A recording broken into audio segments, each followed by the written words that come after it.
by day. There will be situations that may try to pull me down. There'll be days I'm forced to smile when I really wanna frown. There will be times when it feels my life's gonna end, but I won't give up now. This battle I've just got to win, and I won't give up now. Good morning. We are so excited to be back with you again with Pathways to Wellness. We pray that something that is said and done, and maybe something that you have heard, would inspire you to dig a little deeper, to look at some of the things that we as a people are going through emotionally, mentally, and even physically. Today, again, as my guest, we're continuing with some of the issues that we as people face during this time and season. We're thankful to God for what He is promising that He's going to do in this season for the people. And He has given us persons that can help usher us into some of these newer seasons of wellness in our lives. This morning, the topic that Brother Kevin and I, by the way, Kevin will tell you who he is and what he does. He is a therapist, and we will give you the information that is needed in order to contact him if you need to have further discussion or would like his services. But this morning, the topic we're going to be dealing with are the tools that our young black men can use to help them during this season and to navigate them through the discriminations and the injustices and just the stuff that men feel that aren't topics that we readily talk about. There are tools that you can use, and because Kevin himself has possibly had to go through some of these things, as he talks about who he is and where he came from, he can identify with these as well as help navigate you through some of those processes. So I'm going to turn it over to Kevin Payne, and he can tell you more about it. Right. Hello, everyone. My name is Kevin Payne. I am the founder and leading therapist of The Healing Seat, which is my private practice for psychotherapy. I'm locally here in Bridgeport, Connecticut, and further information, I'm sure the pastor can give you guys those details later on. But on the topic of the tools for young black men dealing with discrimination, as Pastor said, I can speak to a lot of things that I've been through and the experiences I've been through myself when dealing with discrimination and navigating these times that we are currently in and the climate of the politics. So we do have some difficult roads and travels, starting back from the days of slavery, yes. Because when we talk about discrimination, we have to include the burden of us as African American individuals or African American men from those times, and that we know as transgenerational trauma in itself. So we hold on to those stigmas, we hold on to those hurtful times, I would want to say. And we have to learn those tools to release those burdens that we have on ourselves.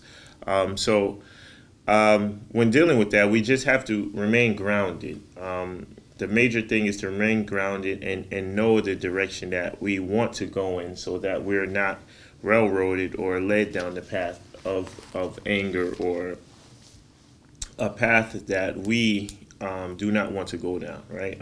A path that is not productive for us and our well-being. We already have, odds against us, and things are not designed specifically to go in our way, right? Right. Right.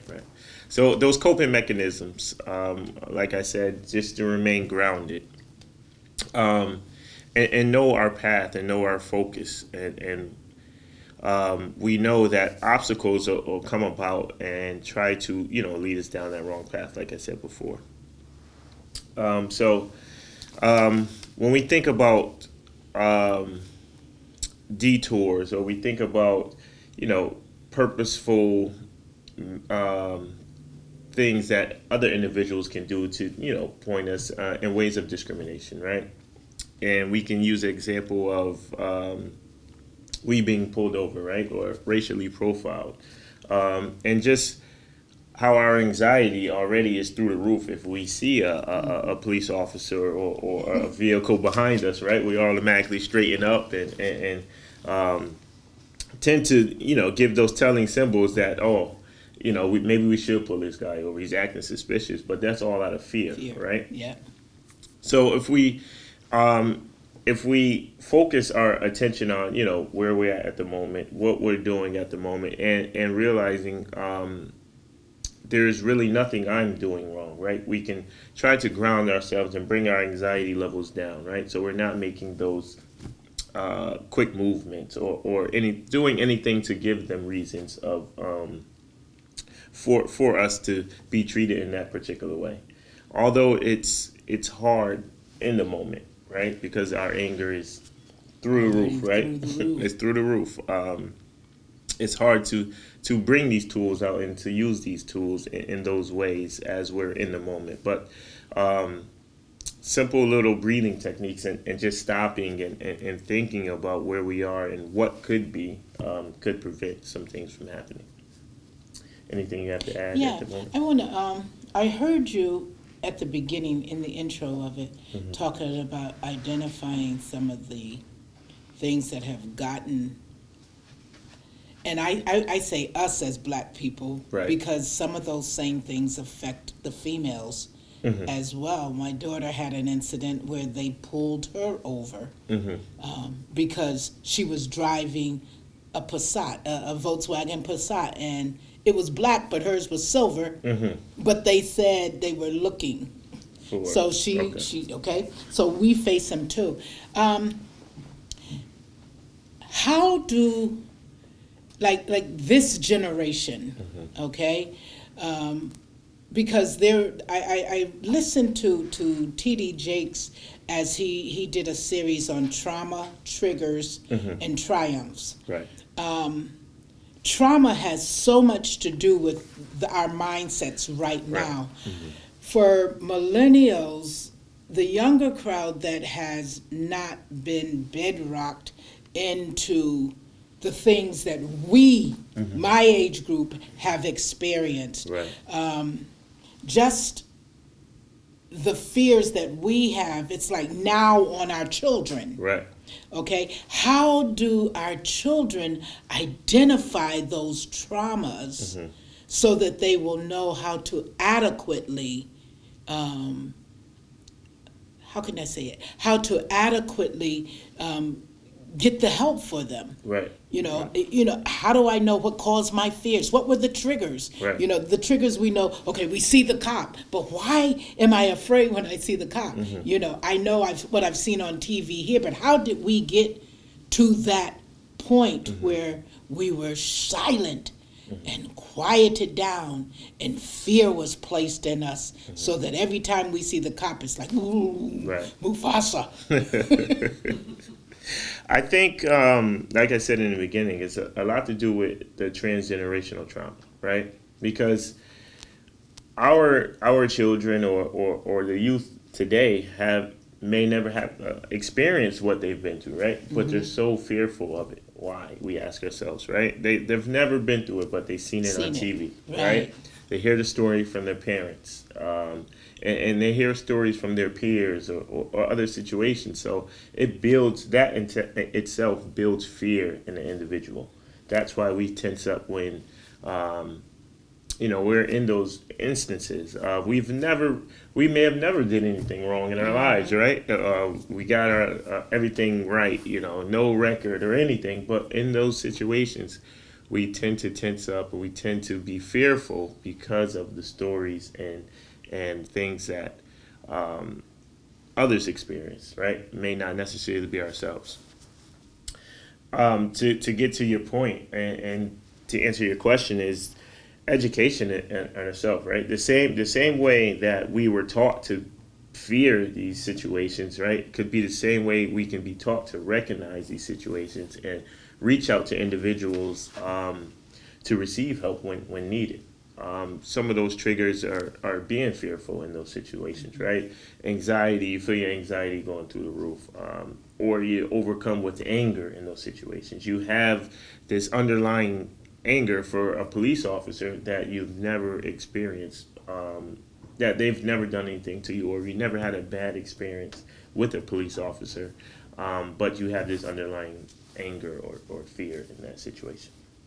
So someone, let's say, especially for our black males, who see and are experiencing the unequalness, especially in job situations, I have two sons, and they're at the point now where they're like, they go up for a job, they've been academically educated, and then all of a sudden, someone comes in with a high school education, they get the job, okay? And my sons are told they're overqualified, or they have not had the hands-on experience enough, and now this 12th grader is their supervisor and asking them, what do I do in this situation? Right. They're getting the credit, they're getting the pay, and you as a black man are standing there underpaid, not recognized or valued publicly or knowledgeably, but they know you're qualified. Right. How do you explain to a brother that you're going to just have to breathe through this thing? Right. Because that's a scar. It's definitely a scar, and it scars more than the surface. It strikes deep with the ego, right? Because now it sends a message: I'm not enough, right? Or I'm not qualified enough to do this, right? So, a lot of ways it can be explained, right? Because we know now it's not what you know, it's who you know, right? So this high school individual could be, already shooed in because his parents knew somebody or things of that nature, right? A lot of the times we find ourselves in these situations, and the way to rationalize it is maybe I am overqualified, right? Or maybe they don't want to pay me the amount that I'm requesting, right? So they'll get this high school individual so they can pay him a little less than what they're going to pay me. But when they end up the supervisor, right, we know that it's just that they, like I said before, they may be already placed in that position, right? So we have to reshape our thoughts and tell ourselves that, let me remain in this position now and always look for something else or something better. And it simply doesn't even come down to using the tools that I have, right? It comes down to simple logic, right? Or simple manifesting things, right? Because in that position, we find ourselves not being able to do anything about it. Often it's a dead end road. It's the helplessness and a dead end street, right? And once again, it builds anger, it builds resentment, and it builds frustration. And you tend to hold on to that and take it to the next employer, or take it to your next situation where you're blaming others for what has been done to you already.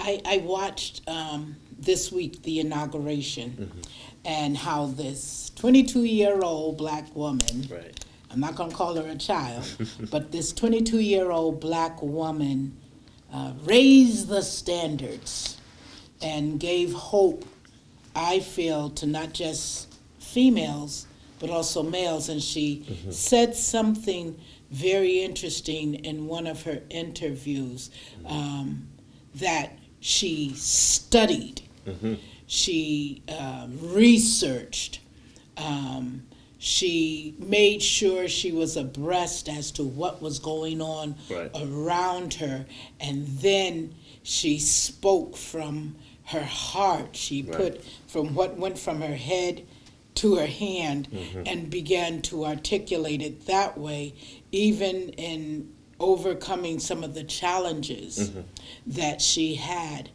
Many of, and I'm not just going to say millennials, but older people, my age group too, we have the tendency to give up when things don't pan out exactly the way we envision it fairy tale wise. But it doesn't pan out. And then we don't want to do the work. You know, we feel just because we went to college, got the degree, that entitles us. That's the ticket, right? Yeah, but she went over and above to make sure everybody had to either meet her standards or that she stuck out. Right. You know. And she did that. I listened to one of the interviews, and what struck me was that they asked, what images brought you to create this poem? And she said, I just read, right? I blocked out the images and I read literature, because the poem, or, you know, speech is literal, right? And it's in the literature. And she said she went back through the research, right? And picked from here, there, and picked from other poets that had the inaugural poem. So, like you said, it's work. It's the work, and knowing that I can't settle for less, right? I have to work and work harder than these other individuals to produce a product that is knowledgeable and full of knowledge and full of worth and full of love that she expressed.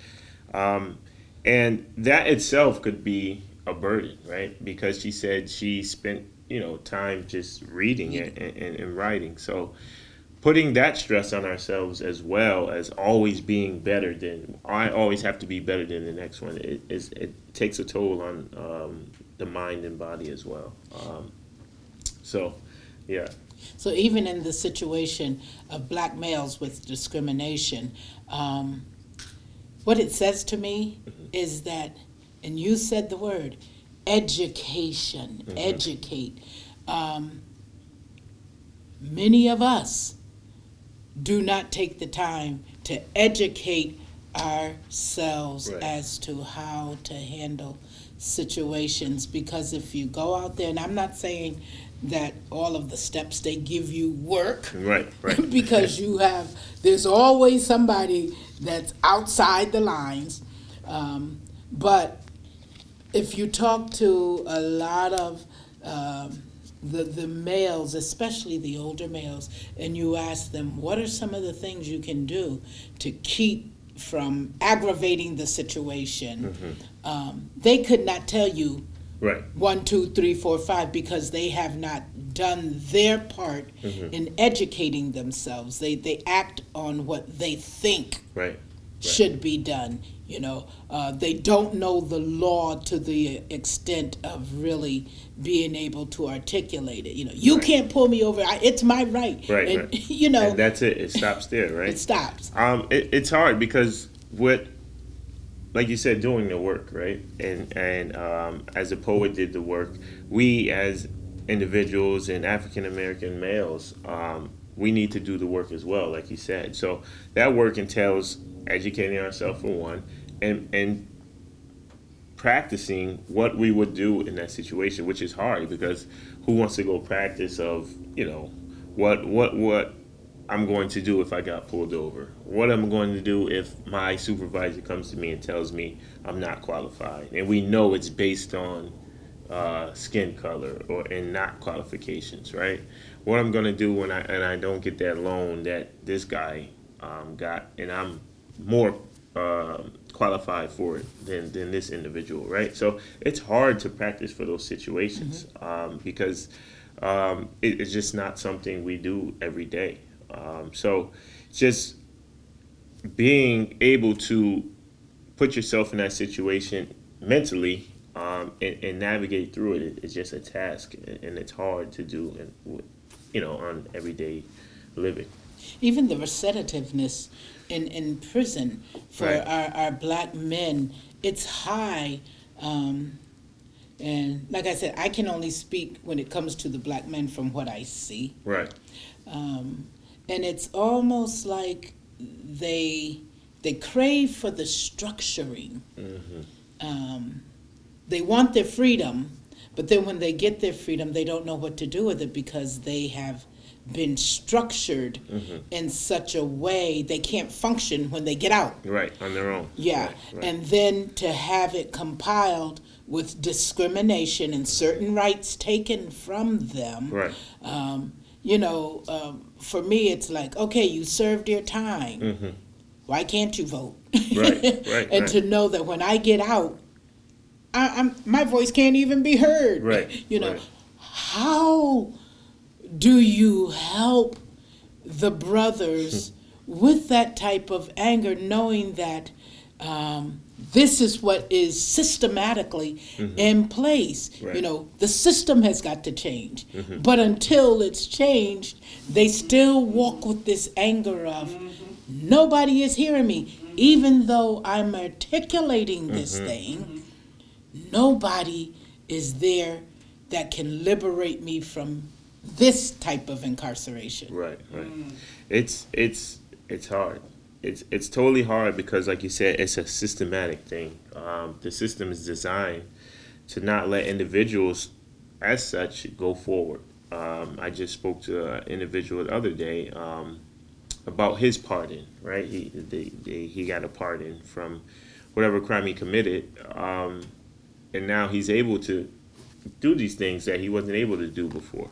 But I myself say the incarceration, individuals are incarcerated because of a crime they committed, right?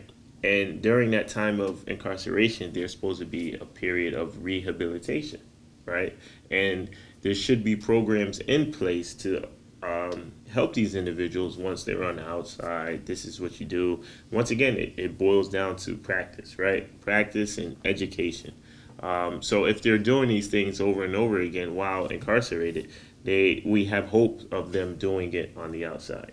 Now, this may be off topic, but when there should be something in the system, right? Once they get released, they're in the program, right? Now, some individuals get released and they're say, here you go, you're done, right, with your time, but you have this crime hanging over your head, right? Other individuals get released and they go to halfway houses. Now, this is a more structured environment to where they make sure you get a job. They make sure you have these tools daily to incorporate in your daily functioning so that you're a viable member in the society after. Now, who sets these parameters? I don't know, right? And these individuals that we just release on that release to the society with no education or no know-how, they tend to recommit these crimes, right? It's a cycle because they're like, I'm out here on my own and I'm not allowed to do anything, right? I can't get a job because I have this felony over my head. I can't go to school or some schools because I have this felony, or I can't get the financial aid to go to school because of this felony, right? So leaving an individual with no income, right, or no route to education to do better is just, okay, I'm going to go back and do the things that I know how to do. And that is hard to reverse mentally because even me as a therapist speaking to these individuals, it's the objectiveness that I have to battle, right? Because mentally, you can reshape your thoughts, you can reframe your thoughts into, however my situation is going to be better, but objectively, and physically, I can't do anything. Can't do anything. So how do I battle that? And that's what I'm saying. It's like the system is a constant oppressor. Right. Mm-hmm. Even if I purpose to do good, right. This is as far as I can go, and it will not get better. Right. So why would I want to do better? Because see, even when you deal with and this is our next topic, battlefield of the mind, even if my mindset changes to do better, realistically, reality is telling me it ain't gonna get better. So now I'm looking at, I can't get a job to feed myself. I can't get a job to live in a place that will keep me from an environment of trouble, okay?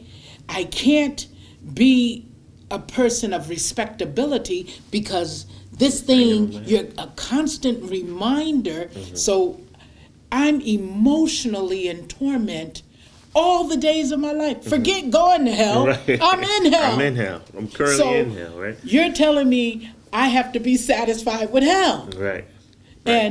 But it's going to get better. Hell is hell. So now the system is telling me, if you do this, we'll let you out. Right. But they're letting you out to another chamber of hell.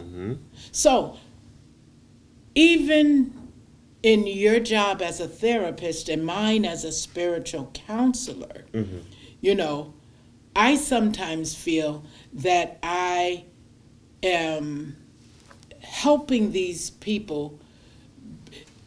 Let me put it like this. Paul says, I've learned to be content in whatever state I'm in. Okay? I don't want to be content in a state of imprisonment. Right. Where I have mental bars, frustration, and aggravation. Yea, God, I believe you. And I know you're the liberator. You can liberate my mind. So a man thinketh, so is he. Okay, all of this, I get it. But I'm in the real world.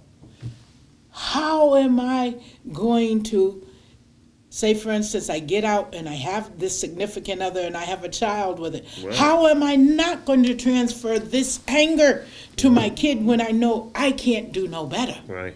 All I can do is say, don't get in trouble like your daddy. Right. Or the system is not designed for us, right? And those teachings, and like I said, it stems from the beginning of time, right? The beginning of what we know as life, because we came here as slaves, right? Imprisoned, right? And that whole mentality just stuck with us, and all our lives we've been trying to reverse that mentality and stigma behind it. So we live in imprisonment, right? And it resorts to the mind. Our mind is imprisoned within our thoughts. If we think one way, we're going to react that way. So reversing those thoughts and reframing it, and hopefully it will lead to reframing behaviors. Yeah, because wrong thoughts are the root causes of all of our problems. Yes. Or thinking about stuff in that particular way. Yeah. I often, and I heard you say we came here as slaves. I always revert back to before the Mayflower, Lerone Bennett's book, and he talks about the dynasties as to our deity and where we came from, and we were a people of royalty and circumstance. So we're basically people who are casualties of circumstance. Right. And it's really, it's like, how do we change this thing? I talk a lot about letting our voices be heard and educating ourselves to the point that when we speak, it's facts. Right. You know, Right. we just can't go out there warring. Mm-hmm. But our brothers are scarred. You know, and it kind of triggers me a bit when I see black on black warfare. Right. Right. You know, they are now doing to each other what was done to them.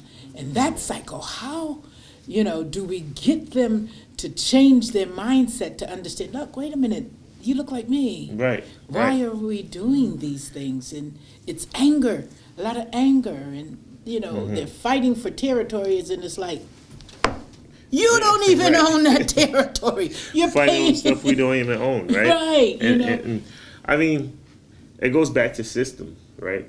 We've been placed here in these communities, and who else we're gonna fight with, right? Who else we're gonna fight with, but with our neighbor, because we're not gonna march into the next town over, Westport, Fairfield. We're not gonna march over there and start trouble with those individuals, because we know the outcomes and we know what'll happen, right? Even if we're just passing through, right? There's trouble in that, right?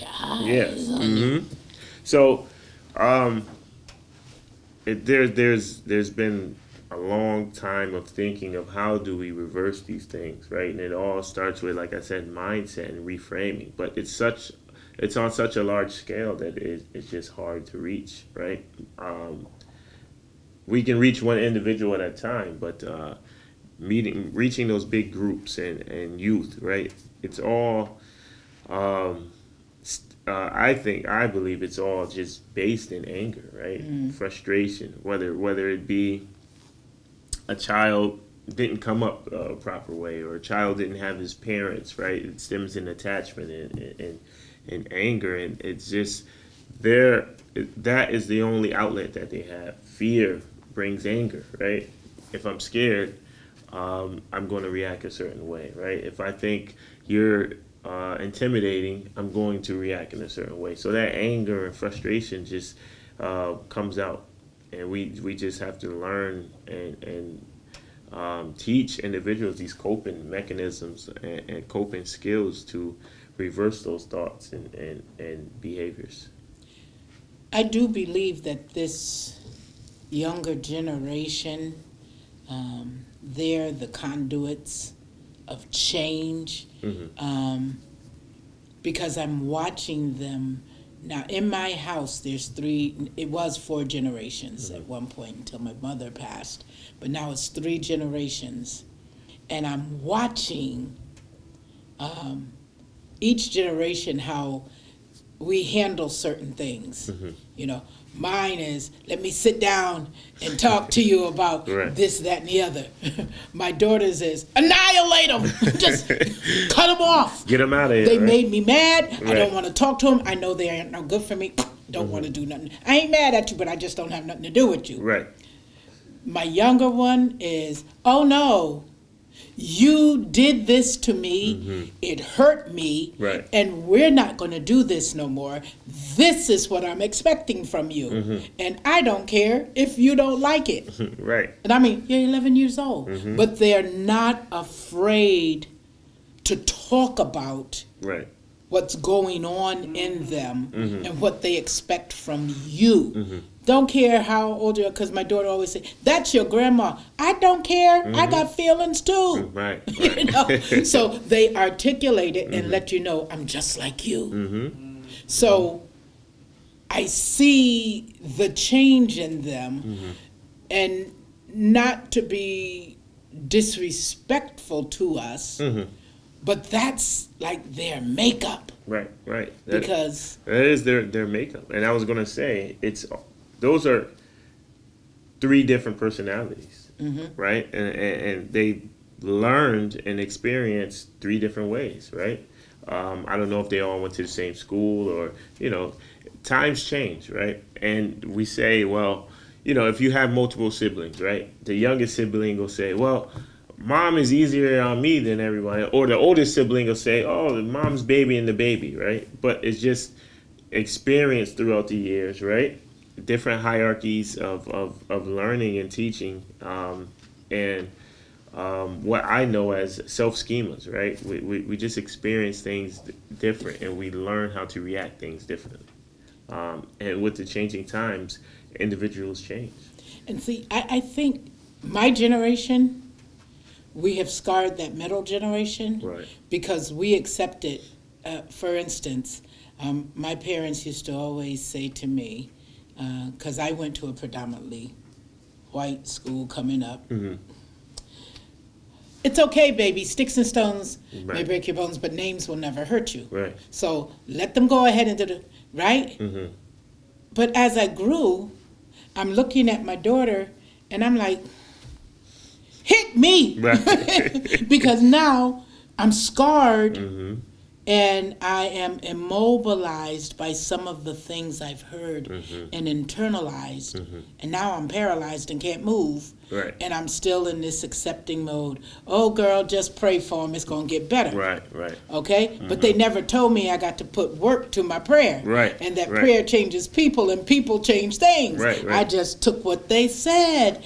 And now, not only am I scarred, but now my child, this conflict and resolution thing is like, just get rid of them. Cut them off, right? You don't need the headache. Right, right. You know, so I mean, those teachings, right? So that parenting style of, sticks and stones, right?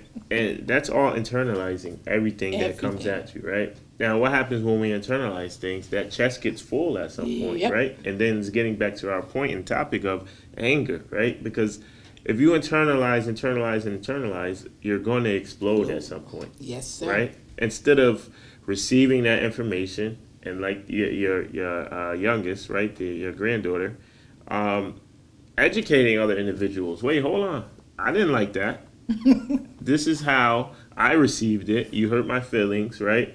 And this is how it should come out, right? Or this is how you should talk to me as an individual. I respect you, you respect me, right? So imagine if we're doing that all the way up, right? All the way through our childhood and all the way through our adulthood. So it provides us the necessary tools to have good interpersonal connection and good communication skills as well. Yeah. And that's in a perfect world, though. Yeah. Because it may not always work out in our favor, but we build a chest to have those tools that we can go resort to, and when we're meeting conflict resolution and things, of which is not taught in the schools on the level that we need to be taught. We were watching, I don't know if you've seen the series Underground. Not all of it. Okay, but my grand was watching it, and she could not comprehend why you got all these black folk, why they could not overpower the white people. Right. And I kept saying, because they instilled fear Fear. in them. They did hideous things, making examples of one. She says, but Grandma, if they all stood up Right. and stayed together, they could accomplish something. But they got tattletales. One person thinking that these people are going to love them because they told. She said, there's no unity. Right. There's no togetherness. And now they're scared. It takes 6 of them white guys to beat that one black man, And I told her, I says, the power of fear, what your eyes internalize, because that goes to your heart. I says, that's how they control them, through fear. And that same fear has basically transcended throughout the ages for us as a people. Through everything, right? Through education, through work, through parenting, through everything, right? Because back in, say, maybe the Jim Crow era, a parent would say, don't go over there, right? Because you're going to get in trouble and you're going to experience these certain things. And of course, children will question it all the time. Why can't I go over there? I'm no different than this individual. And, they built that fear into individuals that since they passed on and they passed on, and so it's tough. And it's something, because I'm sitting here and I'm thinking about the lineup. Like, my parents said to me, can't trust them as far as you spit. Right. Okay? Now, my daughter is like, well, I have friends that are not in our culture and race. Right. Right? And now my granddaughter is like, I have boyfriends and girlfriends that are not in my race. They ain't no different than me. Right. Right. Right? And my daughter's going, yeah, but you marry them, and then when they leave you, they take you and dry you out. Right. Don't be bothered. So I'm seeing these different ideologies, and it's like this younger generation is not going to tolerate what we did because right. they honestly don't see where color is a factor. Right. Right. I bleed blood, you cut me, we gonna bleed blood. I need a transfusion, it might be white, they give it to me. Right. I need you, you need me. And those things that people never thought about, right? Right? Say if they got an accident, you get an organ from whoever's available, right? You don't care. It's no discrimination there in that, right? So it's just hard, and it takes a total understanding of everything and all functioning to get down to the nitty gritty. It took years for all of this to evolve. Right. It's going to take probably twice that to undo it. Right. Because we have to, even in the therapeutic world, the counseling, even through religion, we have to first undo the mindset and then plant seeds for new mindsets to grow. And that's like 2 evolutions right there. So it's going to take time. It takes time. 400 years we got to this point. So can you imagine? It might take 800 to reverse. To reverse. But yeah, it takes time. And reframing takes time as well, because you can reframe, right? You can be doing well, and then one day an incident will set you back, right? And then you got to tell yourself over and over again that this is it. Things happen, and I have to adjust to these things happening. But that's when, once again, the anger and frustration sets in, because you think you can't progress forward without fear of other things happening. In the world of Christendom, this season for us, we consider it the season of restoration and miracles upon miracles. And I did a sermon the other week called Restoration. And when you look at the show, The Fixer Upper, even in order to restore something, you got to strip it to the core. Strip it to the core. And you don't know what you're going to find when you start doing this restoration.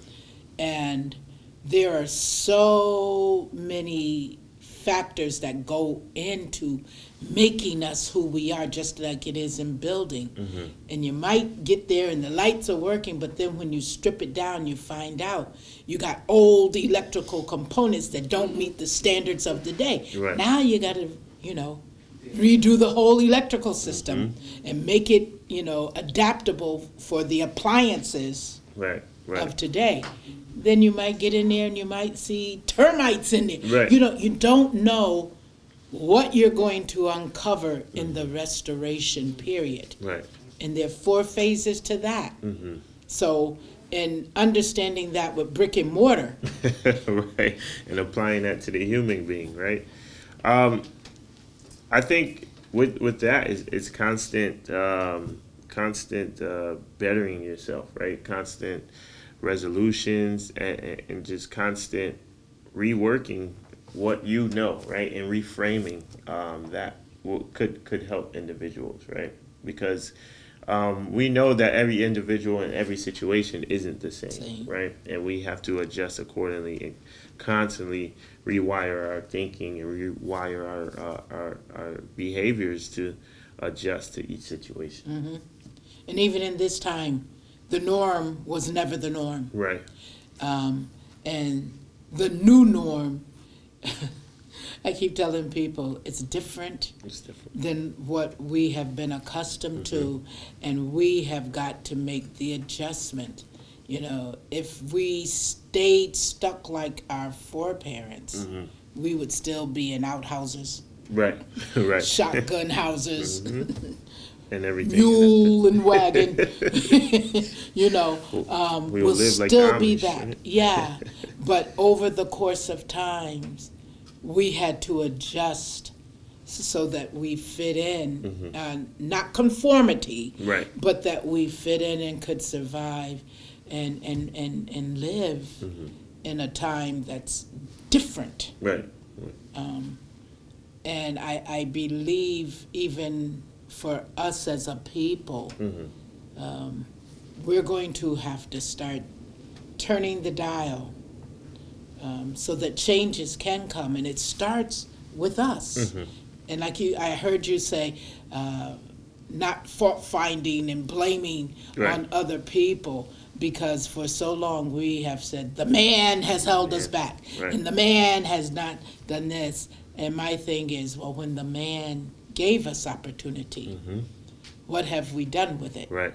And even biblically, God gives us opportunity, and we squander the time because we do not use it efficiently or to its capacity, the maximizing our time. Right. Right.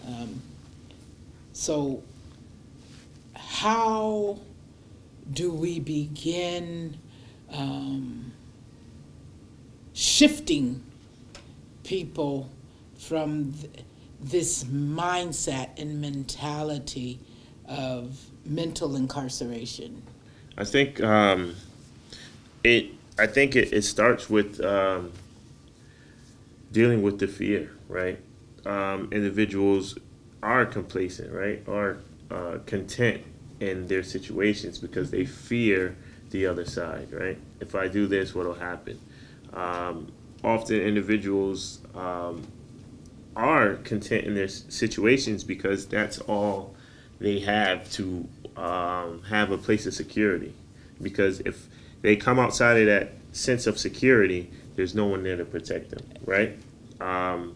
And that's when those hard shells are formed around us, right? And around getting back to black men, we have to have that hard shell on. That tends to lead us into trouble, right? And defiance because of fear.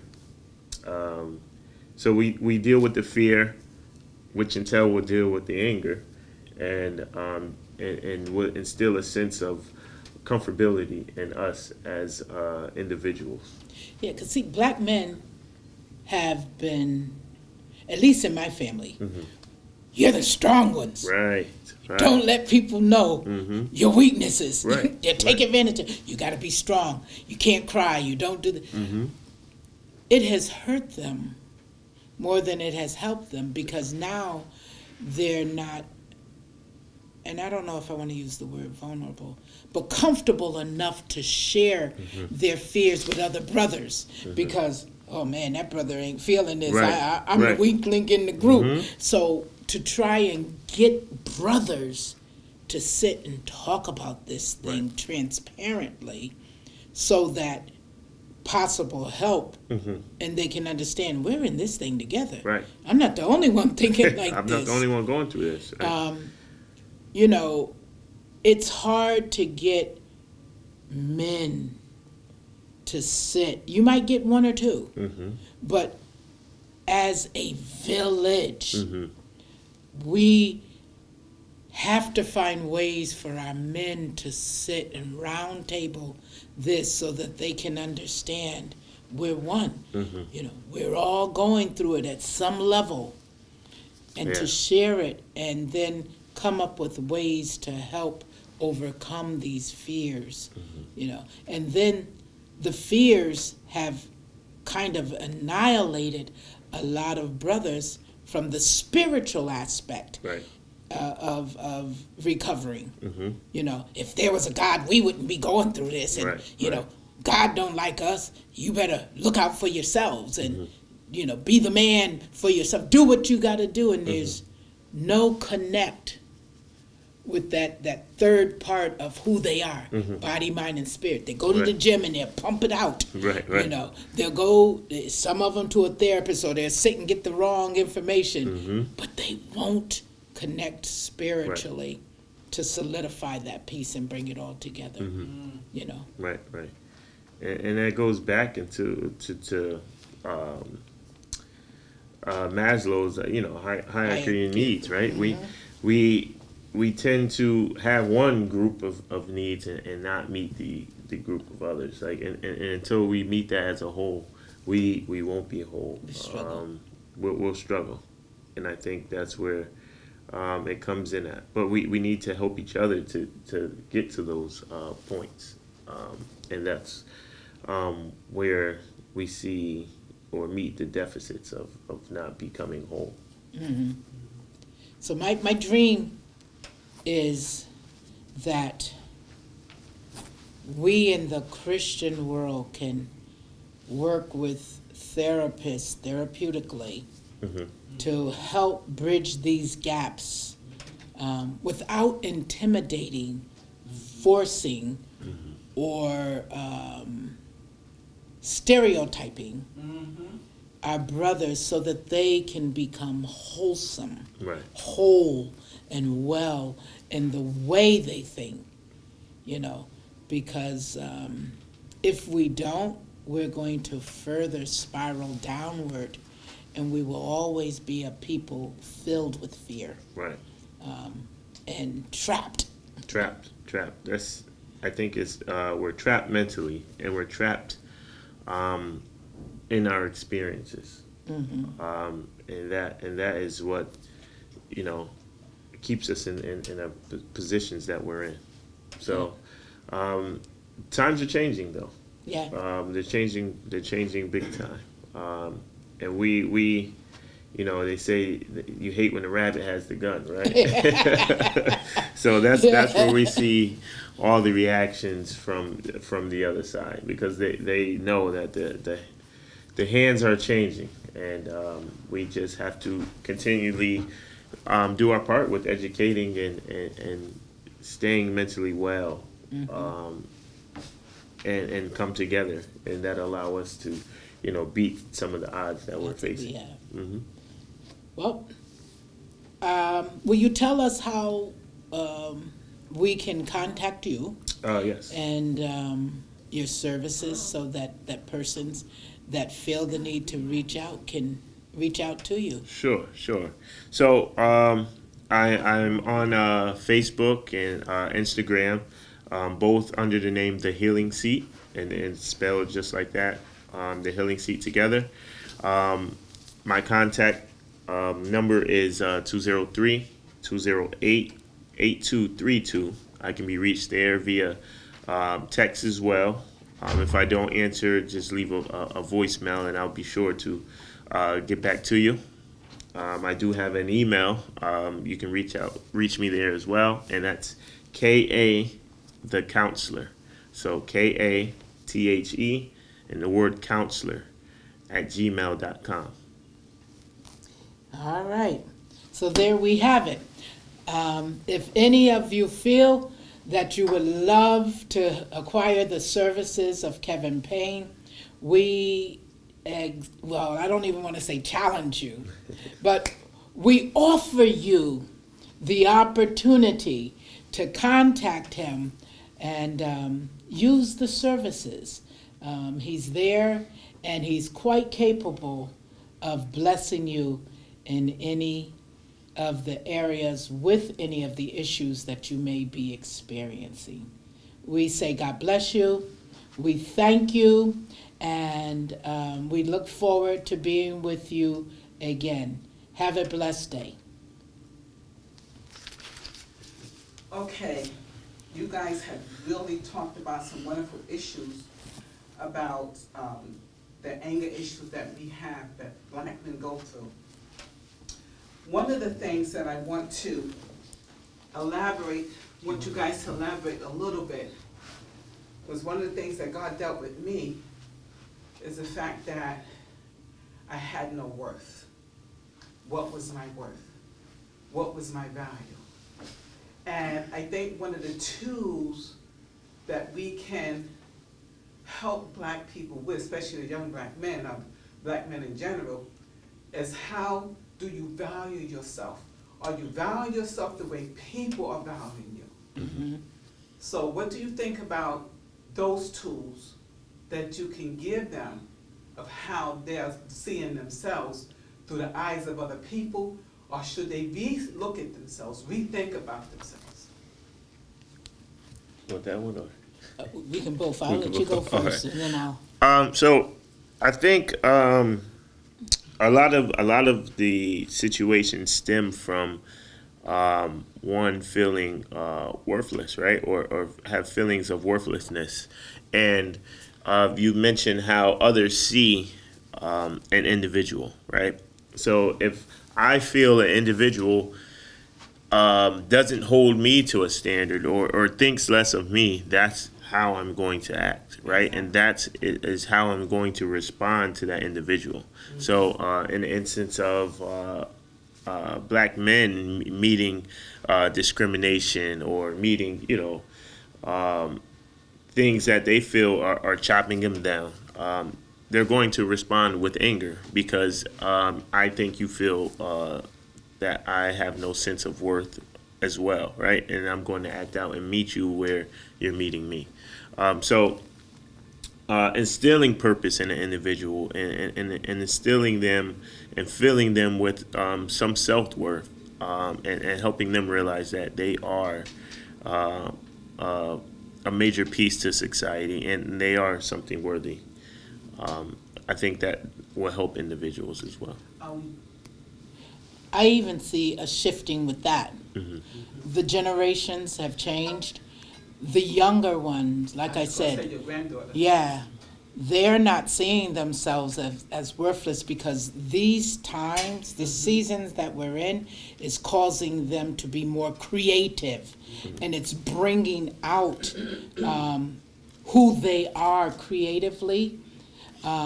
It's us older ones that have devalued ourselves so much because we have seen ourselves and compared ourselves to people that don't look like us. Mm-hmm. All of our aspirations are basically, I want to get a house like this. I want to drive a car like this. I want to make money like this. And we don't understand who we are as a people, that all of these things, God has already given it to us, but they were devalued because the standard or the persons we were equating ourselves to looked down on us and made us think that we were less. They gave us titles of being less than a complete man.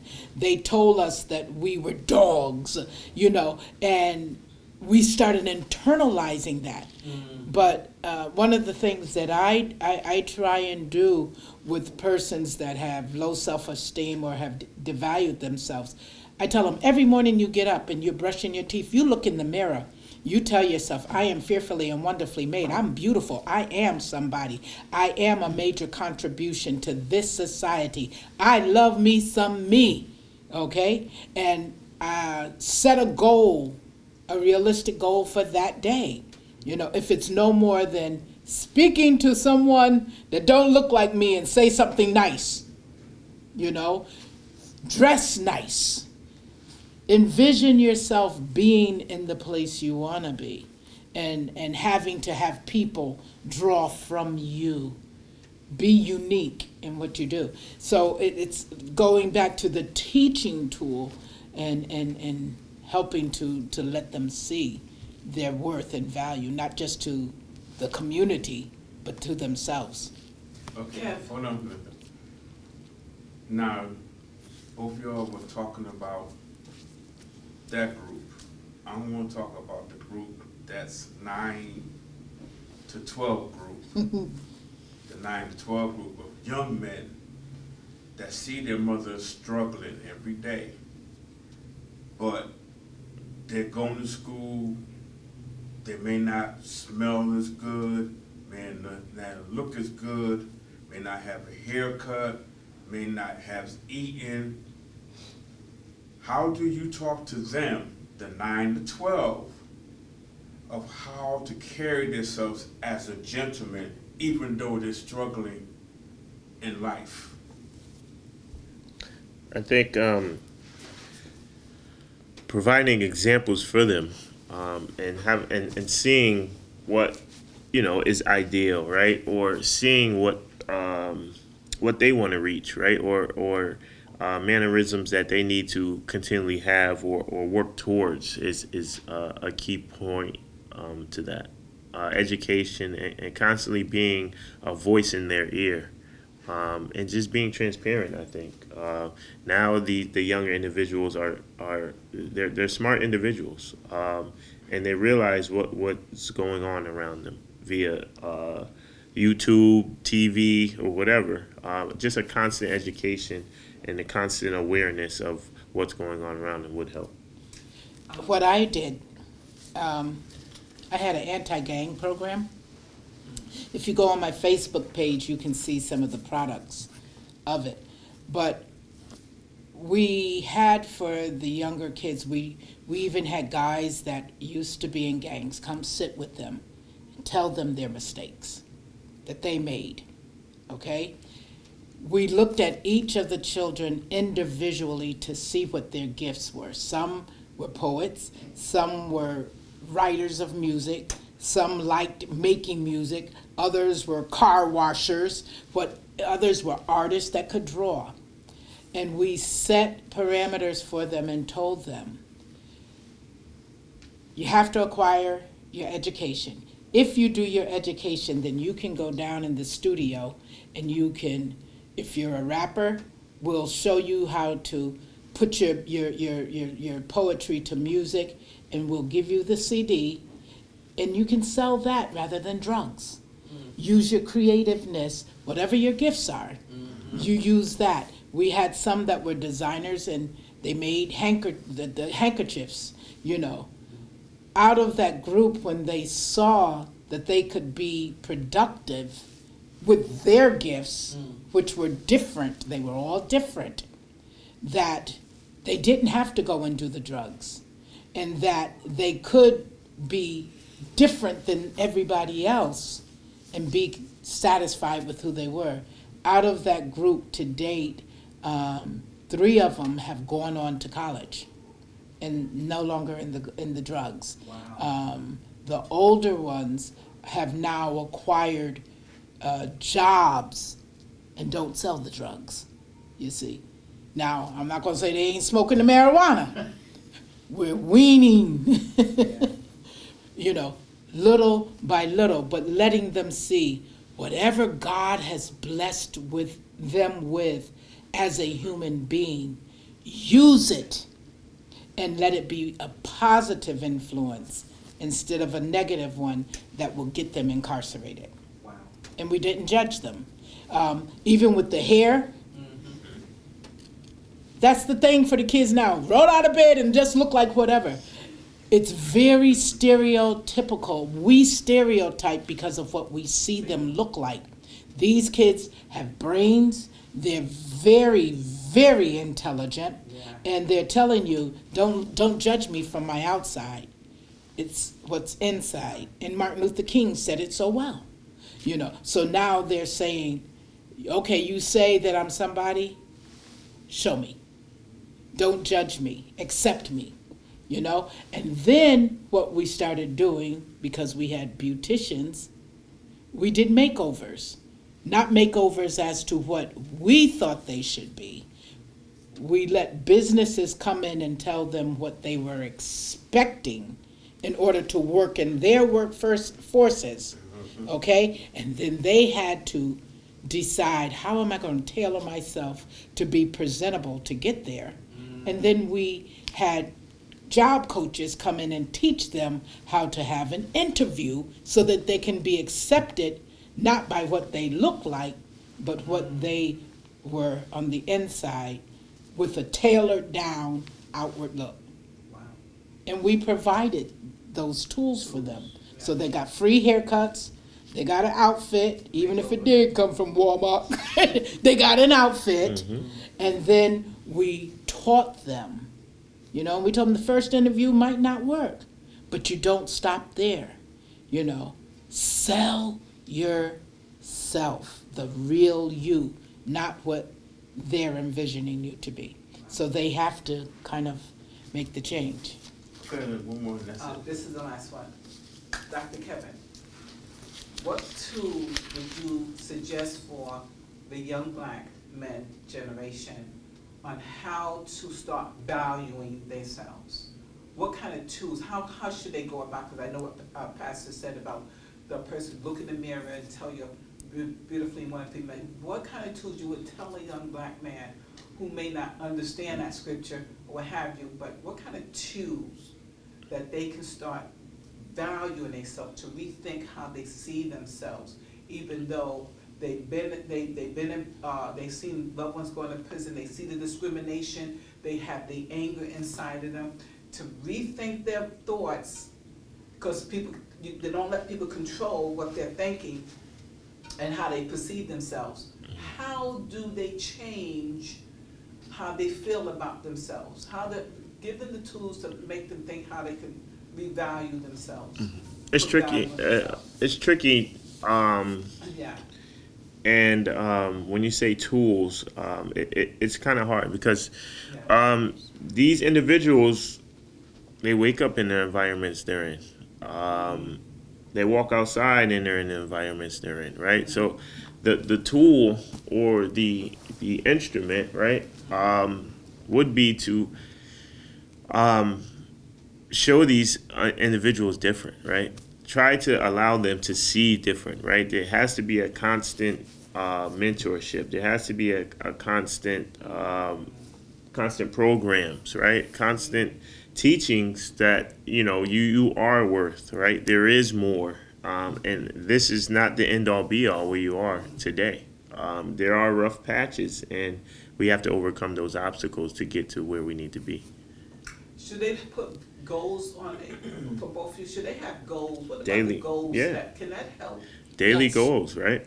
Short term and then a Long-term long term. goals. And stick with them. Stick with them. Yep. Even if they fail. Every successful person has failed multiple times before they reach success. So it's persistence and perseverance. Right. Thank you, guys. You're welcome.